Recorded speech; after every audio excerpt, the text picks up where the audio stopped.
Hai, perkenalkan nama saya Ludi Hodini. Usia saya 36 tahun dan saya berasal dari Bandung.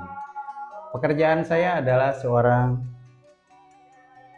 magic entertainer. Kalau orang lain mungkin bilangnya pesulap gitu ya. Alasan saya ikut MasterChef Indonesia ini adalah untuk menunjukkan khususnya kepada keluarga dan umumnya kepada teman-teman bahwa saya memiliki bakat terpendam selain dari magic. Kali ini kita akan memasak hidangan khas Sunda, yaitu nasi liwet, di mana makanan ini melambangkan kebersamaan. Ayo kita masak bersama. Pertama-tama kita persiapkan semua bahan-bahan untuk membuat nasi liwetnya dan juga kondimen-kondimen lainnya. Jangan lupa untuk bahan-bahan seperti beras, sayuran, dan ayam harap dicuci terlebih dahulu. Untuk tahapan pertama kita mulai masak teri Medan. Kita panaskan terlebih dahulu minyak di atas wajan. Lalu kita masukkan teri Medannya dan kita masak hingga berubah warna kecoklatan atau golden brown atau hingga kering. Kita masak hingga dia matang. Jika teri Medannya sudah matang, kita angkat lalu kita tiriskan. Selanjutnya kita persiapkan untuk bumbu nasi liwetnya. Kita iris-iris tipis bawang putih, lalu bawang merah dan juga daun serai yang kita geprek ya, dan juga daun salam kita persiapkan semuanya. Setelah semua bahan bumbu untuk nasi liwet sudah siap, kita lanjut proses berikutnya yaitu memasak nasi liwet.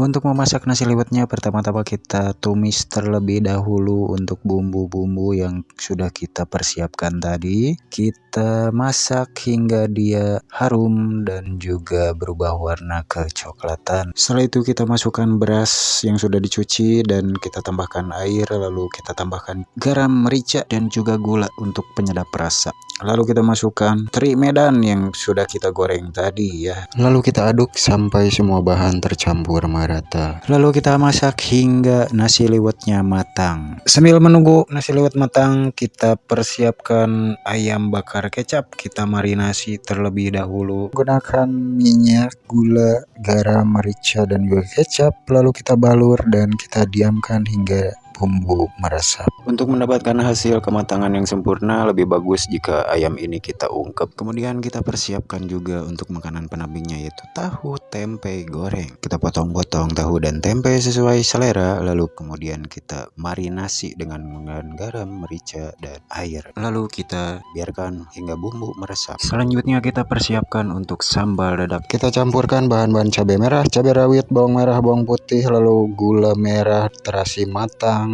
tambahkan garam juga, lalu kita ulek hingga halus. Setelah sambal cukup halus, kita masukkan tomat yang kita iris-iris, lalu kita ulek kasar, lalu kita tambahkan jeruk limau untuk meningkatkan aroma segar dari sambal dadak. Karena kan saya di sini menggunakan satu kompor, jadi saya harus menunggu hingga nasi liwetnya matang. Lalu kita masuk ke proses selanjutnya yaitu membuat ayam bakar kecap. Dan dikarenakan saya menggunakan wajan untuk proses pembakaran ayamnya, sehingga saya alasi wajan tersebut dengan daun pisang supaya ayamnya tidak lengket. Dan ini juga bisa menambah aromatik untuk ayam bakar kecapnya. Saat proses membakar ayam, kita bisa tambahkan bumbu kecap yang dicampur dengan mentega dan juga garam, merica supaya bumbu kecap bisa lebih meresap dan menghasilkan rasa yang sempurna. Setelah ayam bakar matang, kita lanjut untuk menggoreng tahu dan juga tempe. Kita goreng tahu dan tempe hingga dia berubah warna menjadi kecoklatan dan matang. Setelah semua bahan makanan untuk nasi liwet sudah matang, kita akan lanjut ke proses plating atau proses penyajian, di mana kita akan menata semua makanan yang akan dihidangkan agar bisa menarik dan menggugah selera. Dan inilah dia sajian kita nasi liwet dengan ayam bakar kecap, tahu tempe, dan juga sambal dadak dan juga lalapan. Salah satu hidangan khas tanah Sunda yang melambangkan kebersamaan.